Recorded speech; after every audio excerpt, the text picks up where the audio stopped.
President Al Mohler as saying religious schools would have to agree with the homosexual lifestyle or close. I'm Bob Kellogg.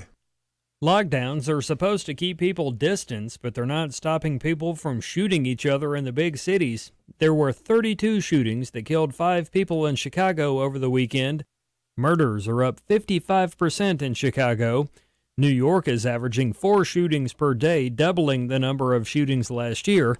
Meanwhile, there have been 2,056 shootings in Philadelphia this year, more than a 50% increase from last year, and the city of so-called brotherly love is set to double the gunfire totals from 2015. In world news, a man from Cameroon has been federally charged with running what's being described as a fraudulent puppy scam. Fox's Gernal Scott.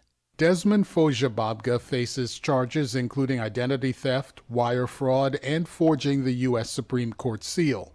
Prosecutors say he worked with others to run a fake pet adoption website since 2018. The ongoing pandemic, according to the Justice Department, offered Fojababga the opportunity to exploit consumers' isolation by luring them into purchases and then faking delays to get more money from victims. Fojababga was arrested last week. He could face more than 20 years in prison if convicted. And the first Western nation is getting ready to take a major step in the fight against COVID-19. Fox's Greg Palcott has more from London. Tomorrow in the UK, the first clinically tested and proven vaccine in the world aimed at preventing COVID-19 will start to be administered. 50 hospitals around the country will be inoculating Brits. First up, over 80-year-olds and nursing home workers. The vaccine is from American drug giant Pfizer, and it's a logistical nightmare with the drug needing to be transported and stored at super cold temperatures. And that's all for this hour. Find more news at onenewsnow.com. Why is AFA still pushing the Target boycott? A better question might be, why don't men belong in women's restrooms? And the answers are many. Women need privacy, women need safety, and the big one, men aren't women. Target's policy is still to allow men in women's restrooms and changing areas. So the AFA call to boycott Target is still on. Oh, well, I just wondered. Help us keep the pressure on Target. Sign the Boycott Target pledge at afa.net. Darkness is not an affirmative force. It simply reoccupies the space vacated by the light. This is the Hamilton Corner on American Family Radio. It should be uncomfortable for a believer to live as a hypocrite. Delivering people out of the bondage of mainstream media and the philosophies of this world. God has called you and me to be his ambassadors, even in this dark moment. Let's not miss our moment. And now, the Hamilton Corner. Good evening. Welcome to the Hamilton Corner here on American Family Radio. I'm your host, Abraham Hamilton III, joined by the full squad. Mr. Jeff Reeves on my left, Marty Sparks, lighting up the dark. From behind the board, and Rob Gardner. You know he's my partner hanging out in the screening room today, and yours truly, seated in my normal chair, as we are ready to launch into today's edition of the program. Good evening to one and all. Thank you for tuning in to the program where we remind you right off the bat every single day what goes on in your house is far more important than what happens in the White House. I want to encourage you to step up to the Lord's call to serve him by worshiping him in spirit and in truth. And doing that first and foremost within your immediate vicinity. Doing so through a primary context that he's entrusted to our care. That is through serving your families. This is why I describe what we do to generate income as our part-time jobs, but our full-time jobs are discharging faithfulness to the Lord of glory, and doing so through the first institution he created, which is the family. Obviously, that's not the exclusive institution that we should seek to honor and serve the Lord. But I do this on a daily basis because my hope is that we recalibrate away from the spirit of the ages penchant to draw us away from Jerusalem and look to find importance and faithfulness in every other arena. The first institution God created was the family. The first command that God gave to mankind was within the context of our families. Far more important than it is for us to, I know this is a big one right now, ensure election integrity. Can I tell you something? It's far more important that the Lord establishes in us, and we agree with the Lord's efforts to establish in us, faithfulness and obedience integrity. That we adopt God's view of ourselves and of our families, and we respond accordingly. The world would have you believe that the family is the last thing you should be concerned about in terms of your time priorities and your personal investment. But I would encourage you to put the world's perspective on these issues to the side for a moment and do what Romans 12 says to do. Romans 12 verses 1 and 2. Do not be conformed to the ways of this world, but be transformed by the renewing of your mind.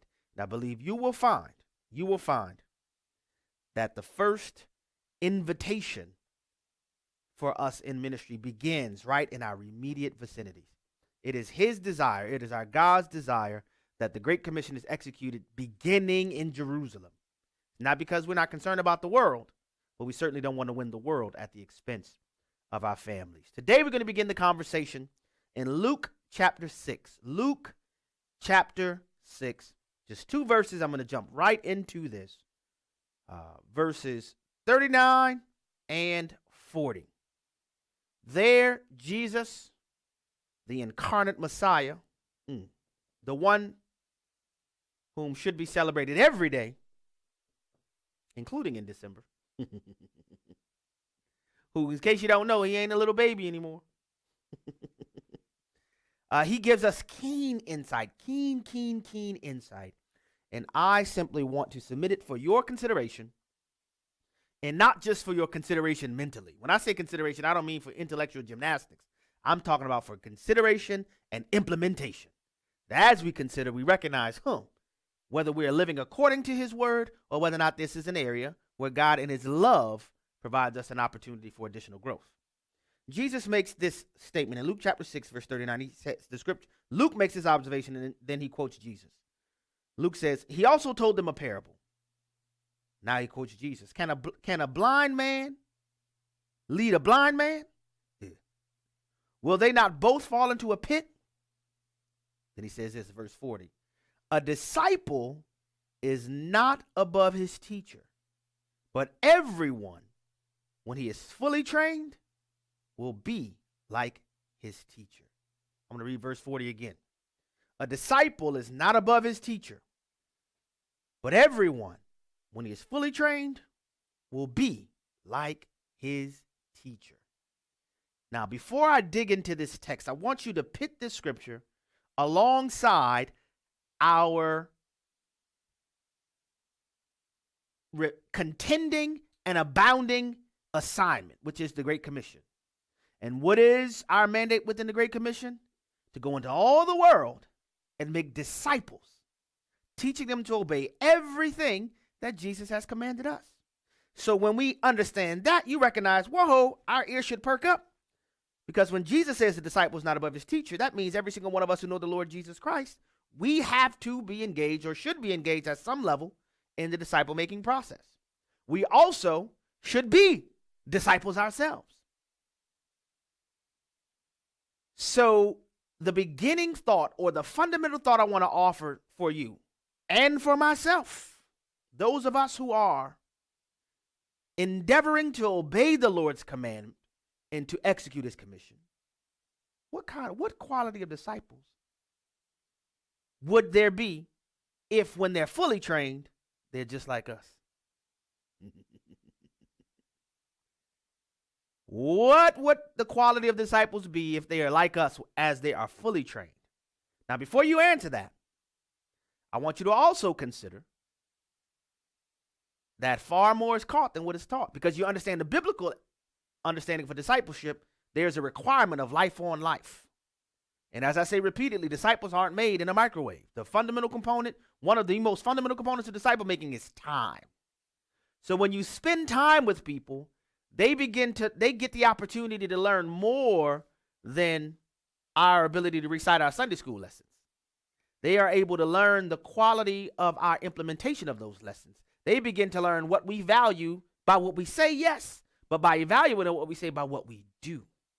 To say it in another way, when you allow people to get close to you, they begin to know what your true priorities are in life, your true heart's passion is in life. They begin to learn things like, can we do some hypotheticals? They begin to learn things like whether or not David's cry in the Psalms, "Oh Lord, how I love thy law. It is my meditation day and night," is true, or whether or not watching the football game is truly our meditations day and night. They begin to learn whether or not our chief and utmost desire for our children is that they be, as John said, "I have no greater joy than to learn that my children walk in the ways of the Lord." Or if our true desire is for our children to get into Harvard. See, they begin to learn these things by these intimate proximities. They begin to learn if, for example, we're homeschooling our children and saying we're doing so because we want to disciple them, or the truth is we feel like they can have a better effort at being educated better and getting into that Ivy League university. Or they begin to learn whether or not the Lord is the true king of our hearts, or our real desire is to make more money than our next door neighbor. What I'm saying is I'm echoing what Jesus says. When a disciple is fully trained, he's going to look like his teacher. So my question for us to consider is, what are we teaching? Not solely by what we say, by how we live. Because the truth is, especially concerning our children, they know where our priorities are. They know it. They know whether or not we love the Lord with all that we are, or that we've made academia our idol. They know whether or not the Lord is our light and our salvation. They know if Peter's word, "Lord, where else will I go? Because with you are the words of eternal life," is what captures our soul, or whether or not our true desire is maintaining our American freedoms so we can live the American dream. They know it. It will be evident. And guess what? With those who have been entrusted to our care to disciple, learn from us, more than likely, when they're fully trained, they will pursue it too. See, it's one thing to say, the Lord is our chief pursuit in life. But do our lives reflect that commitment? And I want to drill down and reiterate this, especially as it pertains to our interaction and our relationships with our children. They know what we value. They know whether or not you truly value honoring the Lord in your personal lives, or whether or not you're simply committed to putting on a good show every Sunday morning. They know what it's like that when we're in the car, we fight like cats and dogs, but when Sister So-and-so come around, "How do you do? I'm blessed and highly flavored." How's everything going? "Oh, we're high and going higher." The reason why I'm urging this, brothers and sisters, because I don't want us to be deceived. I don't want us to lie to ourselves. Our children know. Can I just make it plain? Our children know whether or not we are making the decisions as to how we are educating them because we love the Lord, or because we really want our little juniors and juniorettes to be professional baseball players and basketball players. I would make this decision to disciple you, but I just got to make sure you have this opportunity to make All-State as basketball, because Daddy was a basketball star. Now, obviously, we won't say that with our words, but I'm asking, what are our feet saying about us? Because the disciple, when fully trained, I'll tell you a little anecdote. I'll never forget it. I had a friend of mine who had a son. Listen, the boy could ball. And man, this brother and his wife, they were committed to the Lord, man. When it was time to gather with the saints, they never missed the time to gather with the saints, except in one circumstance. If Junior had to travel for basketball. And I talked to my friend, I said, "Listen, I ain't trying to get in your business. I ain't trying to step on your toes. But I want to ask you, do you realize what it is you're communicating to Junior?" They said, "Hey, what do you mean?" I said, "Stop and think about it. Based on how you gather, your commitment to gather with the saints for worship, you will have your family with the saints for at all times. The only time you all may miss is if Junior has a basketball game. And guess what you're communicating to Junior? Say, what, Abe? I said, nothing will prevent you from gathering with the saints for worship except one thing. It's round, orange, and it's Spalding across the front. So what do you think Junior's priorities will be in life when Junior gets away from you? Because look, I told y'all he can ball. My friend stepped back and said, Abe, I never thought about it like that. Many of us have the same thing. Soccer matches. You know, all of these things that are happening. But what we do communicates our priorities. What we do communicates our priorities. How can we convey Hebrews 10:25? Do not forsake, or as I said, I've shared with you guys here before, do not neglect or abandon the gathering of the saints. But then by our actions we say, and listen, in this, the hypothetical, or in the anecdote I'm telling you, this was a habit. You always knew when travel ball season was around, because for the whole season, you won't see certain people. And hear me well. Listen, I love basketball. Y'all know that.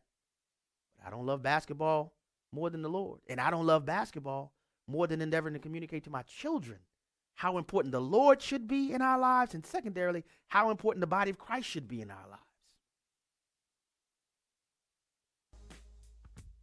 Jesus said, a disciple is not above his teacher, but everyone, when he is fully trained, will be like his teacher. What are we instructing? That's what I want to know. What are we teaching? Are we unintentionally conveying to those God has trusted to our care that by our actions, that their priorities should be other than what we say they should be? Or do our speech and our feet meet? Do they match? This is the question I want to present to you today. Because if anything is given the place, the ascription, and the veneration that should be reserved for the Lord alone, guess what that is, folks? It's an idol. And listen, good things can become idols if we don't watch them. So I just want to urge you to heed the instruction of Scripture and consider what it is that we may very well be teaching with our lifestyle. Here are Tim and Riley Wildman for the AFA Foundation. Riley, I know Dan Celia works with us at the AFA Foundation. In fact, he advises you guys all the time, and you hear about him talk about the AFA Foundation on his radio program. So you work closely with Dan? Yes, sir, I do. And so does Chelsea and Jessica. So Dan Celia of Financial Issues, the charitable gift annuity is probably the most popular product, if you will, that you guys offer in the AFA Foundation. What does that do? You basically give a lump sum to AFA, and then in return you receive a fixed amount coming back to them for the rest of their life. And then when they pass away, the money is left to AFA to leave a legacy. Contact Riley Wildman and her staff at afafoundation.net or call 800-326-4543, extension 345. On American Family Radio, this is Barry McGuire. I'm a car guy here to help you understand God's purpose for your life through the eyes of a layman. You may have a million excuses for why you don't share your faith, but that's all they are, excuses. The Great Commission doesn't say, go ye all you are specially gifted or trained. You're called to go, do the first work, love your neighbor as yourself, and be the light of your world. Jesus came to seek and save the lost, and when you live for His purpose, everything in your life works for good. That's the end of worrying, the beginning of wholehearted faith. Could He make His mandate any more clear, or the rewards He's promised to those who follow His mandate any more profound? And it gets even better. How would you like to have joy every day? In John 15:11, Jesus promises that when you bear fruit, His joy will remain with you, and your joy will remain full. Wow. Your job is to ignite revival outside the walls of your church by moving everyone every day closer to Jesus. For help doing that, go to rotw.com. Brian Fisher here with today's Life and Liberty Minute. The Electoral College will meet on December 14 to pick a president. With all the legal confusion due to election fraud, what if it can't produce a winner on that day? According to the 12th Amendment of the Constitution, if no candidate gets a majority of the Electoral College vote on December 14, the election is sent to the House of Representatives to hold its own election, and the House is to do so immediately on that very day. Each state delegation in the House gets one vote. The good news for Trump supporters is that Republicans have a majority in 26 state delegations and Democrats just 22, with 4 delegations evenly split. If delegations remain faithful, the House will send Donald Trump back to the White House by a vote of 26 to 22. How does that sound? Catch Brian Fisher on Focal Point, weekday afternoons at 105 Central on American Family Radio.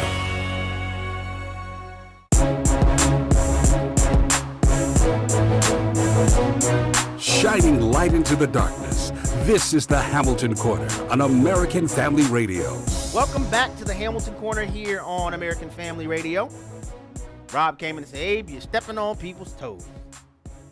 Brothers and sisters, I just want to tell you, I love y'all. And I love the body of Christ so much that there's so many things that are happening that sometimes we don't even recognize it. Like I said, with the anecdote about my friend, he didn't even recognize it.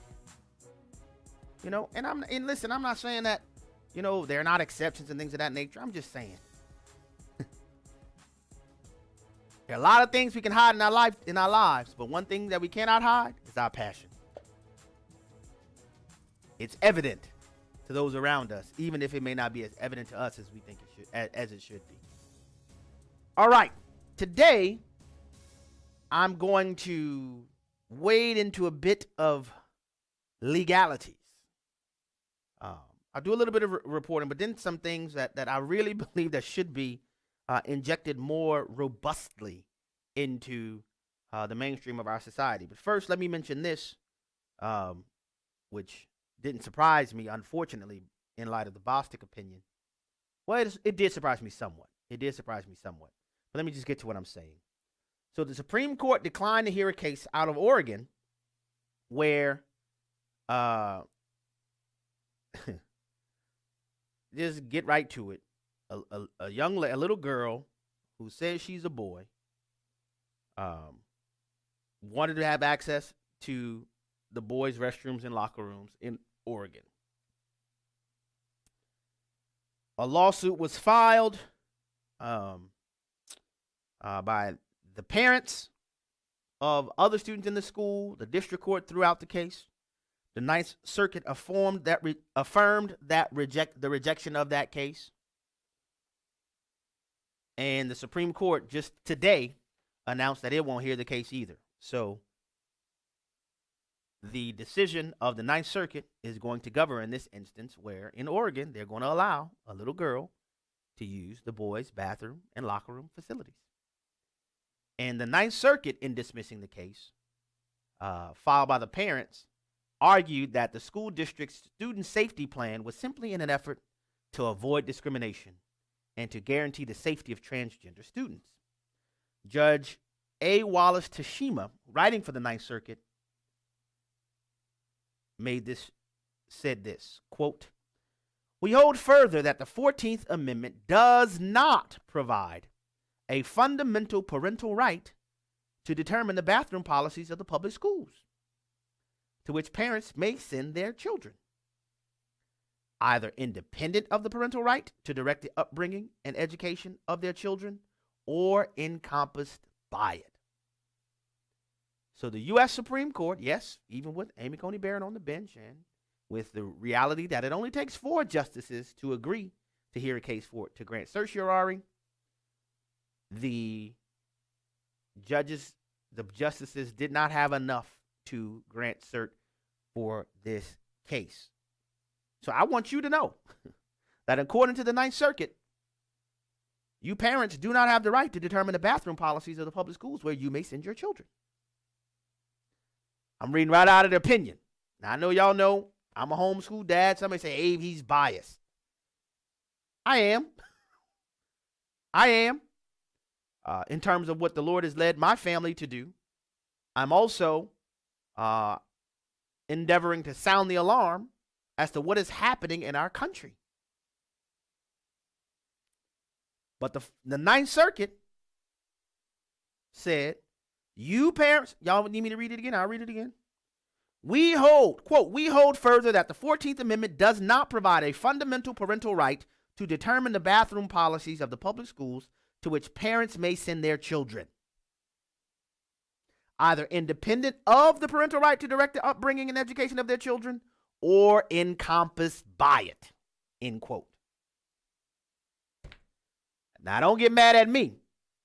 That's what the Ninth Circuit said. And the Supreme Court, by its refusal to hear the case, you can describe it how you want, but they left the Ninth Circuit's decision in place. Now, I could tell you what I believe happened. Y'all want to hear me opine? This is just my opinion. We know where Justice Neil Gorsuch stands on the interpretation of the Civil Rights Act of 1964, specifically Title VII. We know where, I would simply argue, is the four regressive justices on the bench: Breyer, Sotomayor, Kagan, and John Roberts. So if you have 6 justices on the bench, well, 5, I'm named Breyer, Sotomayor, Kagan, John Roberts, and Neil Gorsuch. If you think about how Brett Kavanaugh celebrated the result, or as he said, the hard fight that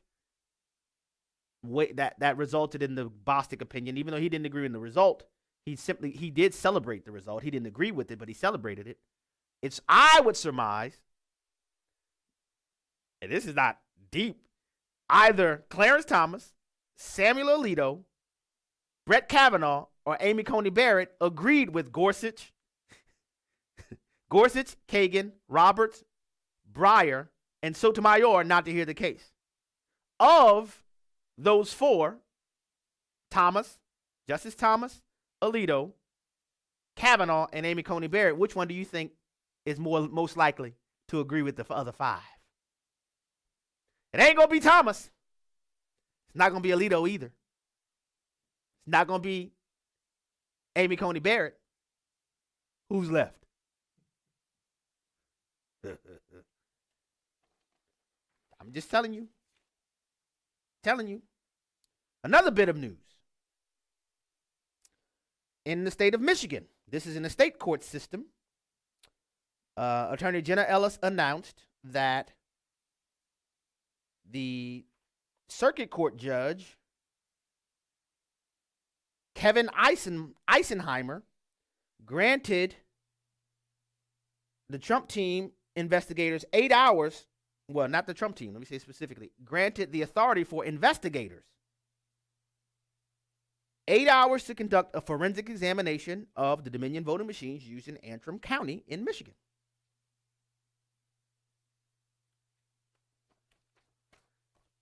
That happened over the weekend.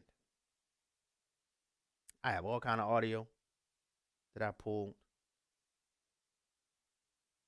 Another update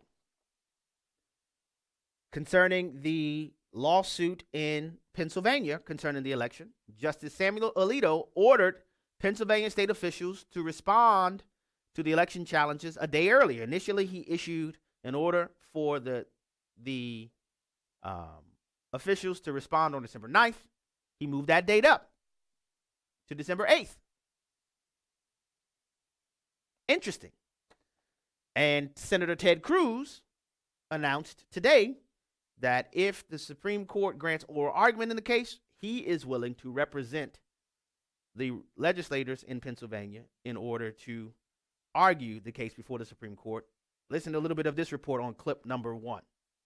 If the Supreme Court decides to take up the case, a high-profile U.S. senator will be arguing in front of the High Court. Texas Senator Ted Cruz telling Fox News exclusively, quote, "Petitioner's legal team has asked me whether I would be willing to argue the case before the Supreme Court if the court grants certiorari. I have agreed and told them that if the court takes the appeal, I will stand ready to present the oral argument." The case being brought by Republican Congressman Mike Kelly and congressional candidate Sean Parnell. They argue no excuse mail-in voting is unconstitutional, so they're seeking to throw out those ballots in this presidential election. Cruz has publicly pushed for the High Court to take up the case. And the senator tells Fox News, as I said last week, the bitter division and acrimony we see across the nation needs resolution. I believe the Supreme Court has a responsibility to the American people to ensure within its powers that we are following the law and following the Constitution. So there's that information. Now I'm going to get to something that I'm beside myself and trying to figure out why aren't more people discussing what I'm about to discuss right now. I've said on this program in the past, of course, I understand the scintillating nature of asserting fraud using algorithms and vote switching and voting machines. But I told you that the legal challenges to the November 3rd election are not limited to allegations of fraud.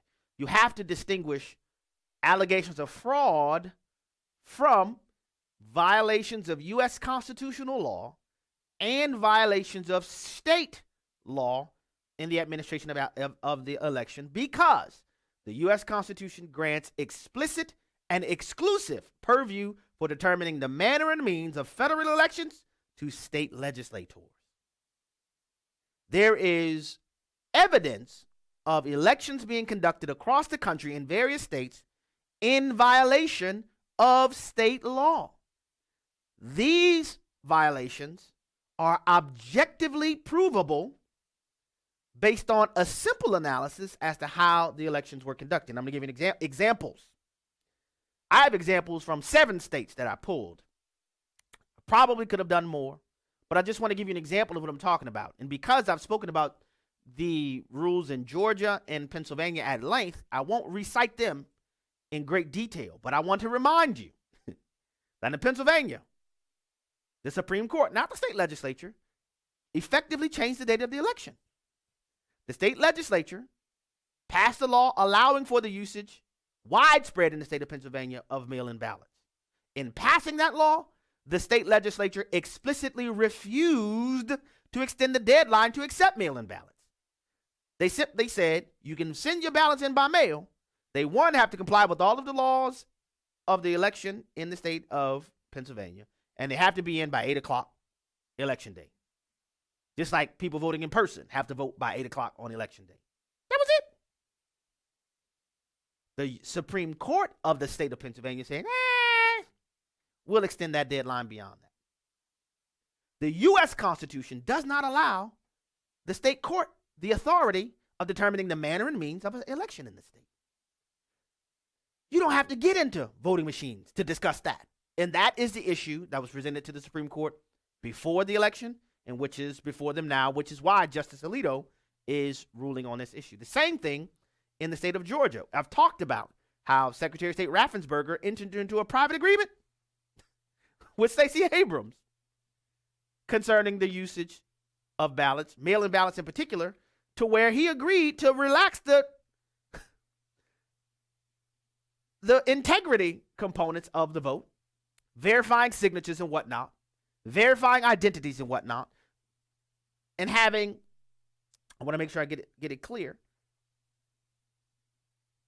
And I'll just tell you quickly, Georgia law authorizes and requires, I'll read from the law, quote, a single registrar or clerk, after reviewing the outer envelope of a mail-in ballot, an absentee ballot, to reject an absentee ballot if the voter, 1, failed to sign that required oath. 2, the voter failed to provide the required information on the ballot.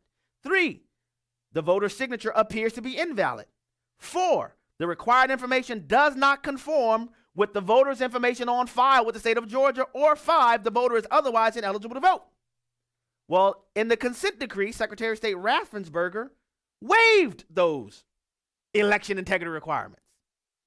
Simply put, the Secretary of State does not have the authority to contravene the legislature's determination as to how the election should be conducted.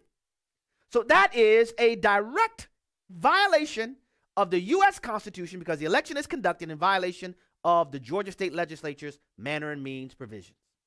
In addition to that, you also have an equal protection claim. Why? Because voters in person had to do all 5 of those things that voters who sent their ballots in by mail did not have to do. These are direct constitutional objections. Now I want to give you a couple more. In the state of Arizona, with its 11 electoral votes, Arizona's federal election procedures are governed by what's called the Arizona Election Procedures Manual, otherwise known as the EPM. According to state law, Arizona's Election Procedures Manual has the force of law pursuant to Arizona Revised Statute Section 16-452. All right, y'all with me? And I know this is a lot of legalese, but I need you to follow me to understand, 1, the meat and potatoes of these violations, and 2, why more conversation should occur about this. And as I'm doing so, ask yourself, why isn't Goebbels Inc., my description for the mainstream media, describing anything having to do with these direct constitutional violations and violations of state law in the conduction of the federal and statewide elections? Why aren't they asking any of these questions?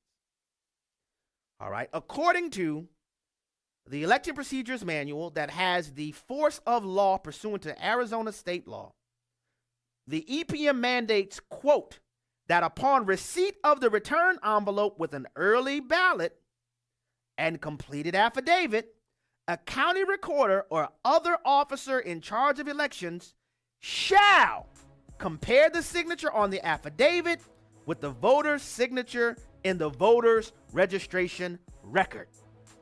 Further, the EPM requires that the various counties do that, what I just read. Well, in Arizona, the margin of vote between Joe Biden and President Trump is 10,377 votes.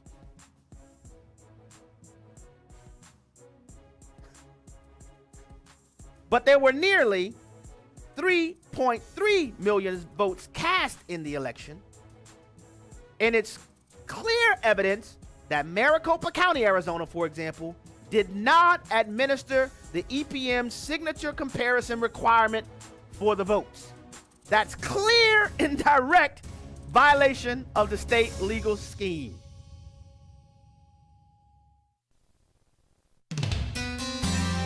Although it's not a comfortable topic, death is a reality. And while we might not want to think about it, we certainly need to be prepared for it. We're learning what the Bible says about death and dying. Listen all this week to Truth for Life with Alistair Begg. Truth for Life, weekday mornings at 11:30 Central on AFR and online at afr.net. The Awakening with Bishop E.W. Jackson. Our choice now is between those who fundamentally do not respect our Constitution, frankly, folks, do not respect our country, and those who honor the Constitution, honor personal individual liberty, understand that we're not a perfect country, but that we have to keep improving on the foundation that we have, not tear up the foundation and rebuild something else. Weekdays at noon Central on American Family Radio. Big Tech Internet. This is David Wheaton, host of The Christian Worldview. The one who controls the information is the one who is in control. This has become axiomatic in our new age of big tech internet. Companies like Facebook, Google, YouTube, and Twitter are not only some of the richest companies in history, but also the most influential.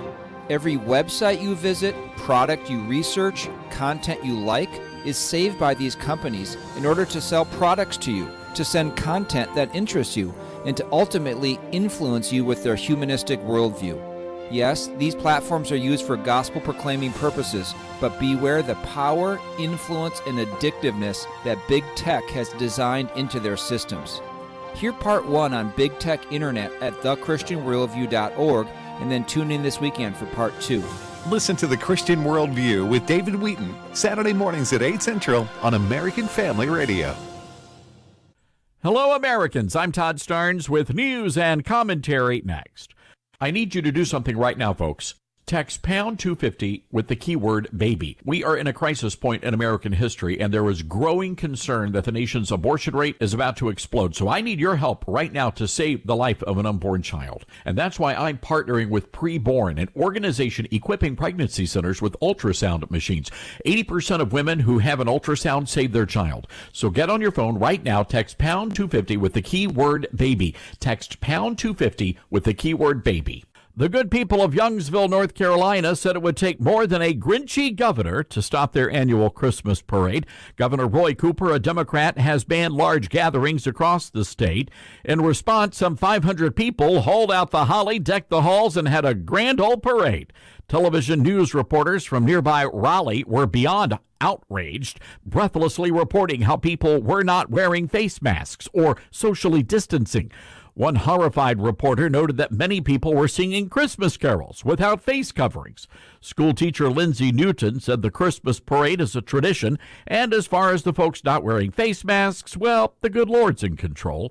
Mayor Fonzie Flowers dismissed concerns from Democrats and the reporters. He pointed out if a few hundred people can gather inside a Walmart, then a few hundred people can gather outside for a Christmas parade.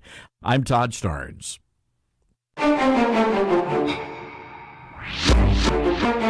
The Hamilton Quarter podcast and 1-minute commentaries are available at afr.net. Back to the Hamilton Quarter on American Family Radio. Welcome back. That's the right time. Goodness gracious. Y'all, this clock is extra disrespectful. We're in the third segment already. Man, I'm just getting warmed up. Before the break, I was explaining some of the direct constitutional U.S. constitutional violations and state law violations in the November 3rd election that have nothing to do with voting machines, algorithms, software, hardware, cracking, smacking, idle, just direct violations of the U.S. Constitution and state law, which I remind you, Article 1, Section 4 of the U.S. Constitution. Article 2 of the U.S. Constitution. They have the Electors Clause of the U.S. Constitution, which explicitly and expressly gives the authority to determine the manner and means, the time and place, manner of means of federal elections exclusively to state legislatures. That's it. So elections that are conducted in the states in violation of the state legislatures, or the state law, I'll say that, are illegal elections under state law and the U.S. Constitution. I wonder why there aren't more people in Goebbels Inc. talking about this. Could this be why there's an effort to lump everything into the pot? It's not widespread fraud. It's not fraud. Not widespread fraud. Not fraud enough to overturn the results of an election. Hold up, Chief. What if you can put on evidence that the entire election was conducted in violation of the state law and the U.S. Constitution? And as I just articulated for you, I'll just revisit it briefly, and I'm going to go into some other states. In Arizona, where I will remind you, the difference in vote total as currently situated is literally about 10,300 votes. That's it. That's it. The Election Procedures Manual has the force of state law pursuant to Arizona Revised Statute Section 16-452. The EPM mandates, it requires, it's not a may, it's a shall, that, quote, upon receipt of the return envelope with an early ballot and completed affidavit, a county recorder or other officer in charge of elections shall compare the signature on the affidavit with the voter's signature in the voter's registration record. There is evidence available that the Maricopa County registrar did not administer the EPM signature comparison requirement. Did not administer the EPM signature comparison requirement. Did not administer the EPM signature comparison requirement. That, ladies and gentlemen, raises two routes of challenge just on the U.S. Constitution. under the electors clause of the U.S. Constitution that says if you do not conduct the election according to the legislative authority, it's an unlawful election, and equal protection. Because if all the other counties administered the signature comparison requirement, you know what that is? That when the ballot comes in, that the registrar has to compare the signature on the ballot to the signature that is on file with the registrar of voters. If a county does not do that, it raises a course of challenge via the electors clause, as well as a course of challenge under the 14th Amendment's equal protection clause. Why equal protection? Because some voters in the state in other counties did that.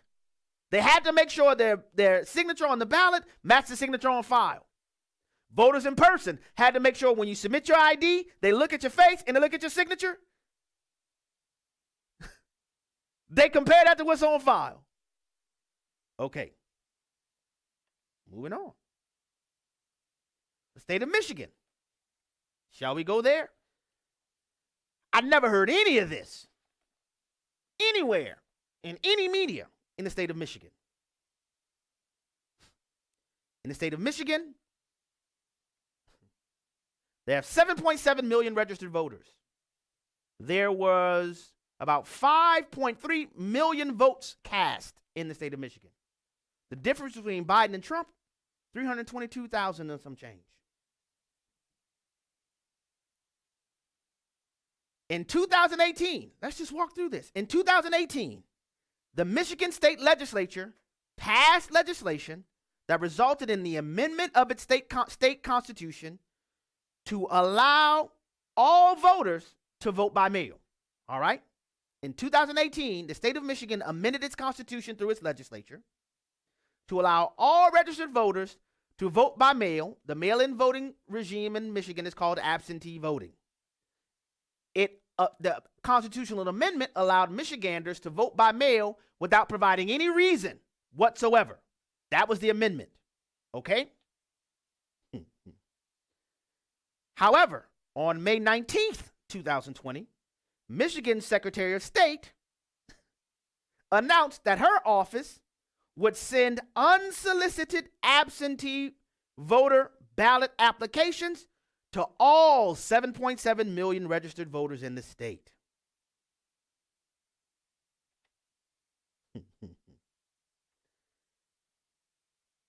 Now, here's the problem. Now, remember I told you the Michigan legislature amended its constitution in 2018, which means that when they amended the constitution concerning absentee ballots, they could have changed it to fit whatever types of provisions they wanted. But the only thing they did was change their law to allow mail-in ballots for every voter without having to provide a reason. But guess what? Michigan state law, specifically MCL section 168.759, section 3, limits the procedures for absentee voting in these 3 specified ways. Are you ready? The state law says, quote, an application for an absent voter ballot under this section may be made in any of the following ways. It only gives 3 ways to do it. What are those 3 ways? Way number 1, by written request signed by the voter. Okay? In Michigan, in order to get an absentee ballot, the Michigan voter must, 1, provide a request to do so in writing with their signature. Or, number 2, a Michigan voter can, on an absent voter ballot application form, which is provided for that purpose by the clerk of the city or township. On an absent voter ballot application form provided for that purpose by the clerk of the city or township. Or 3, on a federal postcard application. As a result, ladies and gentlemen, the Michigan legislature declined to include the Secretary of State as a means for distributing absentee ballots. Under the state legislature's plain language, the only authority or source to distribute absentee ballots was the local clerk of the city or township. Can somebody explain to me how then can the Secretary of State distribute absentee ballots? They don't have the lawful authority to do so. In addition to that, MCL section 168.759, section 4 of the Michigan state law says, quote, an application for an absent voter ballot shall sign, let me say it, I want to get it specifically. MCL section 168.759, section 4 says, quote, an applicant for an absent voter ballot shall sign the application. Shall sign the application. Subject to section 761, subsection 2, a clerk or assistant clerk shall not deliver an absent voter ballot to an applicant who does not sign the application. So there are two provisions, all right? Let's get this. Not two provisions, but two categorical provisions. There are only three ways to get an absent voter ballot in Michigan. The applicant provides a written request signed by them. The applicant requests an absent voter application form that is provided by the local clerk of the city or township, or 3, on the federal postcard application. And all three of those ways requires the applicant to sign for them. Then somebody explain to me, then how can the state Secretary of State send out 7 million ballots to people who didn't even request them, when the only lawful authority to get them are the local clerk for the city or the township? So the election conducted with ballots sent out unsolicited by the Secretary of State violates Michigan's own state law, and as a result, violates the U.S. Constitution. I'll remind you, the Michigan state law says an applicant for an absent voter ballot shall, not may, shall sign the application. Then how then can you have ballots just sent out without anybody requesting them? Moving on. How much time do I have? Oh, my goodness. Oh, this is so disrespectful. I don't have time to go into much detail, but just as you have the scheme where Secretary of State Raffensperger entered into a consent decree with Stacey Abrams in Georgia, guess what? The same thing happened in Minnesota. 2 lawsuits. Well, it's one lawsuit, but it has 2 case styles. LaRose v. Simon and Carson v. Simon. Let me see if I can explain this quickly.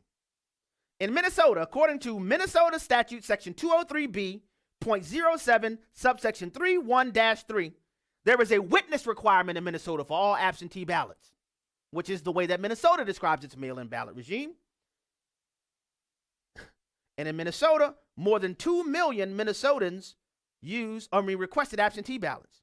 Look at what the law says. Quote, for statewide elections, including federal elections, Minnesota requires that mail-in ballots be witnessed by a registered Minnesota voter, a notary, or a person otherwise authorized to administer oaths, and that the voter display their blank ballot to their witness, who must attest that the voter completed the ballot in the witness's presence without showing how the voter voted. Well, y'all know what happened. A lawsuit was filed in the state of Minnesota to do what? To get rid of that witness requirement in the state. In the state of Minnesota, their Secretary of State entered into a consent agreement where they dispensed with the witness requirement. You understand what I'm saying? The state legislature did not do that. So how then can the Secretary of State simply agree, you know what, that witness requirement that the legislature recorded for mail-in ballots, we just going to get rid of that. You know, we want to make it easier for people to vote. Easier for people to vote or something else entirely. Folks, this is black letter law. That's why I'm quoting the statutes for you.